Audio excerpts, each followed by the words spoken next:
बहुत स्वागत है आपका भारत समाचार में और मैं हूं आपके साथ दिव्या शेखावत। देखिए, शहीद स्मारक पर कोई ऐसा दिन नहीं जाता है जब धरना प्रदर्शन नहीं होते या लोग अपनी मांगों को लेकर यहाँ नहीं बैठते होंगे। आज भी भीषण गर्मी है। एक तरफ तो जो है भजन लाल जी भाषण दे रहे थे और एक तरफ लोग यहाँ पर अपनी मांगों को लेकर डटे हुए हैं। आप बैनर देख सकते हैं कि बीबीजी रामजी कार्मिक संघ जो है इसके बैनर तले ये प्रदर्शन किया जा रहा है। लोग यहाँ पर बैठे हैं काफी सारे और अपनी अपनी मांगों को लेकर यहाँ पे आए हैं। एक बार इनसे जानेंगे कि इतनी तादाद में इतनी गर्मी के अंदर ये लोग बैठे हैं, क्या ये आवाज भजन लाल जी तक पहुंचे? क्योंकि भजन लाल जी थोड़ी देर पहले इसी चौराहे पर जो भजन लाल जी ने एक बड़े कार्यक्रम को जो संबोधित किया, तो क्या ये आवाज जो उनके कार्यालय तक पहुंच जाएगी? बिल्कुल मैडम, मुझे आस है सरकार से और उम्मीद है अगर हमारी आवाज पहुंचेगी हमको न्याय मिलेगा। क्या प्रमुख मांगे आप लोगों ने इसमें जो है 3 मांगों को दे रखा है, ये 3 मांगे एक बार हमारे दर्शकों को बताइए। मैडम, हमारी मुख्य मांग यही है, अगर जयन पंचायती राज ग्रामीण विकास में जयन और जेटीए काम कर रहे हैं, उन दोनों को समकक्ष माना जाए क्योंकि उनकी समान योग्यता है। लेकिन पंचायती राज विभाग ने एक 8/12/25 में एक आदेश निकाला, उसमें समस्त जेटीए के चार्ज हटा दिया। उसके बाद में जब हमने विरोध किया तो 3/4/26 को एक आदेश किया, उसमें जेटीए जयन को समकक्ष मानते हुए वापस कार्यभार दे दिया। लेकिन बड़ी विडंबना है, 14 तारीख को फिर वापस एक आदेश किया और वो आदेश अग्रिम आदेशों को तक स्थगित कर दिया। इस कारण से समस्त राजस्थान के जेटीए में रोष व्याप्त है और हम हमारे मान सम्मान के लिए कि उस आदेश को पुनः बहाल करें या उस जयन वाले ऑर्डर को भी आगामी आदेश तक स्थगित करें। इसलिए हमको मजबूरवश आंदोलन पर आना पड़ा है और आज मेरे 3 साथी, एक महिला भी है, आमरण अनशन पर भी बैठ गए हैं। और अब हम जब तक ये आदेश विड्रॉल नहीं होगा तब तक हम अब आंदोलन से पीछे नहीं हटेंगे। ये कुठाराघात है क्या लोगों के साथ?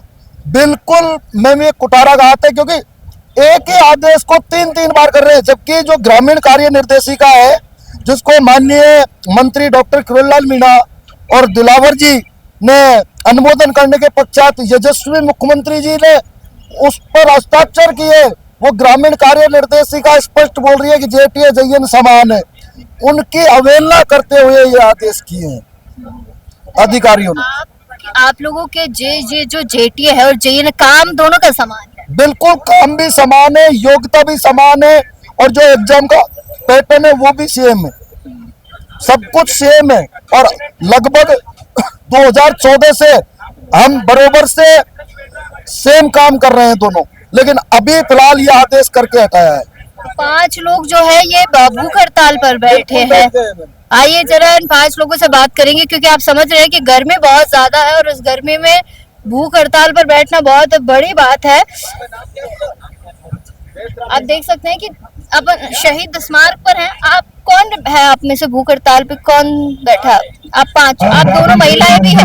मुझे एक बात बताइए कि इतनी गर्मी में आप लोग भूख हड़ताल पर बैठे, कि शरीर को नुकसान नहीं होगा, तबीयत खराब नहीं हो जाएगी आपको? तबीयत खराब होगी लेकिन अपने हक के लिए तो लड़ना पड़ता है ना, जो हमारा हक हमसे छीना जा रहा है। हम तो अभी चलो नए लगे हैं, हम एग्जाम दे के लगे हैं और वही जयन वही जेटीए मतलब सारा जेटीए काम कर रहा है, तो फिर जयन को इतना प्रायोरिटी पे क्यों रखा जा रहा है? हम भी इक्वल समझो ना।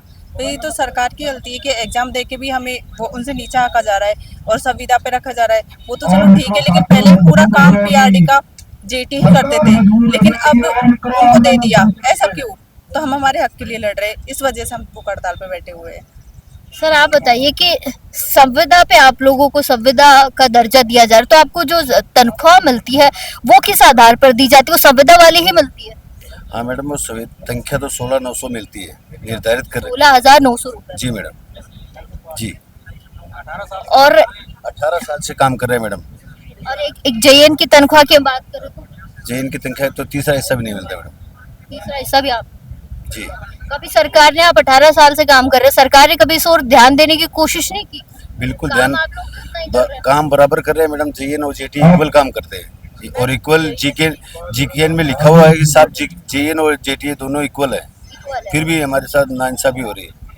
क्या कह रही है? मैम जयन की वैकेंसी तो अभी आई है, जयन तो अभी, पहले ओनली जेटी ही थे, जेटी ने सारा काम कर रखा था, उन लोगों ने ही संभाल रखा था, तो उनके साथ ये अन्याय क्यों? फिर 10-12 स्कीम है, सभी के ही काम कर रहे हैं, सभी के। तो जयन और जेटी का यही है हमारा तो के इक्वल समझे। अभी आप लोगों को कितनी देर हो गई बैठे हुए यहाँ पे? मैडम हम 9 बजे से बैठे हैं यहाँ पे। कोई भी आया ऐसे? मैडम 16 तारीख से चल रहा है। अच्छा, हाँ, कोई आया अभी तक? कोई सरकार का नुमाइंदा, कोई अधिकारी, किसी ने बात करने की? सरकार के साथ तो वार्ता तो हुई, लेकिन जो हमारे पक्ष में वार्ता हुआ अभी तक वार्ता नहीं हुई। मतलब पक्ष की कोई वार्ता हुई? जी नहीं। आप लोग देख सकते हैं कि ये लोग धरने पर बैठे और भूख हड़ताल भी इन लोगों की है। अच्छा, आप लोगों की भूख हड़ताल से आपको लगता है सरकार को कोई फर्क पड़ेगा? क्योंकि देखिए, बुरा नहीं मानेगा, क्योंकि मैं रोज का हो गया है शहीद स्मारक पे, रोज कोई ना कोई बैठता है यहाँ पे अपनी मांगों को लेकर। क्यों राजस्थान में ऐसा हो रहा है कि लोगों को यहाँ बैठना पड़ रहा है? मैम भूख हड़ताल पे तो हम अब आए हैं क्योंकि हमारा प्रदर्शन तो 4 दिन से चल रहा है और इस प्रदर्शन से जब हमें रिजल्ट नहीं मिल रहा है, अभी हमारे जो प्रस्ताव हैं, जो हमारी मांगे हैं वो पूरी नहीं गई है, तो हमें आखिर में जाके हमें भूख हड़ताल पे बैठना पड़ा है। 4 दिन से एक भी व्यक्ति ने बात करने की कोशिश की आप लोगों से? बात करने के लिए हमारे प्रतिनिधिमंडल गया है, वहाँ से आश्वासन दिया जा रहा है, बाबा की तरफ से भी हमें आश्वासन सबको मिलता है? वो आश्वासन ही है अभी तक। है भैया, अगर नहीं मानते हैं तो क्या करेंगे आप? मैडम अगर सरकार हमारी बातों को नहीं सुनती है या हमारे जो आदेश किए, दमनकारी आदेश किए, उनको वापस नहीं लेती है, तो हम उग्र आंदोलन करेंगे। और भी लोग साथी हमारे आ रहे हैं अभी और अनशन पे, भारी मात्रा में अनशन पे बैठेंगे और आंदोलन भी तेज करेंगे। ब्लॉक लेवल पे, डिस्ट्रिक्ट लेवल पे, सारी जगह धरनाएं चालू करेंगे मैडम। अब आपको मैं एक चीज दिखाती हूँ। आप पुलिस प्रशासन देखिए एक बार उधर, मतलब पुलिस तो इतनी सारी लगा दी जाती है भैया, पुलिस तो आप लोगों को रोकने के लिए इतनी लगा दी जाती है, आतंकवादी घुस गए हो यहाँ पे। पर हम शांतिपूर्ण तरीके से कर रहे हैं मैडम, हमारा अभी फिलहाल कोई हिंसक आंदोलन नहीं कर रहे, हम गांधीवादी तरीके से अभी आमरण अनशन पे बैठे हैं। जब तक हमारी मांगे पूरी नहीं हो जाती तब तक हमारा ये धरना कंटिन्यू जारी रहेगा। आज एक बार इन लोगों से बात करेंगे, क्योंकि देखिए दूर दराज से ये लोग आए हैं और ये अपनी जो है मांगे बताएंगे। कहाँ से आए सर आप लोग, कहाँ से आए?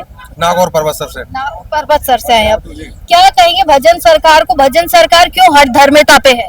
हट धर्मता जेटीए जेईएन में डिफरेंस कर रही है, जबकि इन्होंने 2017 हमें काफी 10 से 11 साल हो गई, जेईएन का पूरा काम हम ही कर रहे हैं, सारी योजनाएं देख रहे हैं, अच्छे से राजस्थान में नंबर 1 प्रगति दे रहे हैं। आज जेईएन जेटीए दोनों को भिन्नता पैदा कर दी है, दोनों में लड़ाना चाह रही है आपस में सरकार। हम कह रहे हैं एक दोनों को एक जादन पे बिठाए, दोनों को बराबर पंचायतों क्लस्टर जो आवंटन था उसे हमें अधिकार दे। मतलब सरकारी सुविधाएं मिलती है कि नहीं? हमें कोई सरकारी सुविधाएं नहीं मिलती है, केवल हमें हमारा मानदेय मिलता है, वो भी समय पर नहीं मिलता है। इससे पहले भी हमें 5000 रुपए टीएडीए के रूप में मिलते थे, वो भी सरकार ने बंद कर दिए हैं। अब हमें हमारा मानदेय भी समय पर नहीं मिल पा रहा है। टीएडीए भी काट लिया गया है, सरकारी सुविधाएं कोई नहीं मिल रही। ये लोग हैं, अब आप देख लीजिए, मैं अगर दिखाऊंगी तो आप कहोगे कि थोड़ा सा जो है मैं बड़ा चढ़ा के दिखाती हूँ, मैं नहीं दिखाती हूँ। ये लोग परेशान है इसलिए बैठे। कहाँ से आए भैया आप? श्याम चौधरी नाम मेरा, जोधपुर से आया हूँ मैं। जोधपुर से आए। जी मैम। क्या कहेंगे सरकार को? सरकार क्यों जो है अड़ी हुई है अपने हठ धर्मिता पे? जी मैम, जिस बोर्ड का एग्जाम देके जेईएन आया है उसी बोर्ड का एग्जाम देके हम लोग आए हैं, तो हमारे और उसकी उनकी सुविधा में डिफरेंस क्यों कर रहे हैं? हमारा पद और उनका पद एक ही तो पद है, तो फिर काम में डिफरेंस क्यों डाल रहे हैं वो लोग? आप लोगों का भी ऐसे एग्जाम लगता है? बिल्कुल मैम, जी मैम, बिल्कुल एग्जाम देके आए हम। कर्मचारी अच्छा, कर्मचारी चयन बोर्ड ने जेटीए और जेईएन का दोनों का एग्जाम कराया था, एग्जाम के थ्रू यहाँ पे आए हुए हैं, सभी समान काम कर रहे हैं। जेईएन जेटीए में भिन्नता सरकार ही पैदा कर रही है। अभी तक जेटीए ही जेईएन का काम कर रहा था। विभाग में जब तक जेईएन नहीं थे तब जेटीए को ही जेईएन माना जाता, जेटीए को अलग जेटीए समझा जा रहा है, सारे अधिकार छीने जा रहे हैं हमसे। देखिए, कर्मचारी चयन बोर्ड जो है एग्जाम करवाता था और उसके बाद जो है ये सरकार ने कर दिया है कि अब भाई रोज का हो गया। मैं तो रोज दिखाती हूँ कि संविदा पर जो है 16,900 रुपए में कैसे गुजारा होता, बताइए आप लोगों का। मैम बिल्कुल भी गुजारा नहीं हो पा रहा है, हमको हमारे पास से पैसे देने पड़ रहे हैं, आना जाना पड़ रहा है, सरकार कोई नियम लागू नहीं कर रही है, पैसे भी टाइम पर नहीं आ रहे हैं। सैलरी 3 महीने ज्वाइन की हो गए, अभी तक कोई सैलरी का वो नहीं है, बिल्कुल भी नहीं है मैम। बहुत क्या कह रहे भैया, कर्जा लेकर? जी मैम, उधार लेने पड़ रहे हैं पैसे इधर उधर लोगों से। 16,000 में तो भैया घर ही नहीं चलता आजकल। 5,000 तो इसीलिए तो कह रहे हैं मैम, नहीं चल रहा है ना, इधर उधर लोगों से लेने पड़ रहे हैं पैसे। सही बात है भाई। देखो, ये परेशान होके जो लोग हैं ना आज यहाँ पर बैठे हैं, और ये बड़ी बात है कि 16,900 रुपए में क्या होता है भैया? 16,900 रुपए में, और वो तो कह रहे हैं कि तनख्वाह ही नहीं आ रही 3 महीने से। यही सीन है, तो तनख्वाह आती नहीं है टाइम पे। कितने महीने से नहीं आई? 3 महीने कभी 6 महीने भी हो जाते हैं, तनख्वाह मिलती नहीं टाइम पे। आप ज्वाइन कब किया था आपने? 29 जनवरी को ज्वाइन किया था, अभी तक सैलरी नहीं है। फरवरी, मार्च और अप्रैल आया। अप्रैल आ गया, अभी 1 रुपये भी नहीं मिला। अच्छा, कोई सरकारी सुविधाएं भी मिलती हैं क्या? बस एनपीएस और बाकी कुछ नहीं है। टीए का भी अभी टीए भी नहीं मिल रहा है, उसके लिए अलग से नोटिस निकलवाया, अलग से ऑर्डर निकलवाया, तब जाके अब जिला परिषद में पर्टिकुलर ऑर्डर निकलेगा, तब जाके पंचायत समिति वाले टीए देंगे, अदरवाइज नहीं देंगे। तो आप लोगों ने जब एग्जाम दिया था, ये कब लगा था आप लोगों का एग्जाम? एग्जाम मई में लगा था शायद, 18 मई 2024।